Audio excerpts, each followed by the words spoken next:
আমি বলছি, তুমি লিখে নাও। বেশ, আমি তো নাম্বারটা সেভ করে নিলাম, পরে কথা হবে, বাই।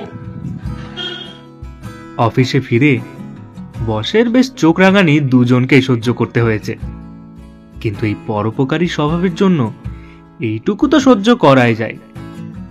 কিন্তু রূপের যেন কিছুতেই বিশ্বাস হচ্ছে না আজকে তিতিরের সাথে দেখা হওয়া, আবার নতুন করে কথা বলা, সবকিছু যেন স্বপ্নের মতো লাগছে তার।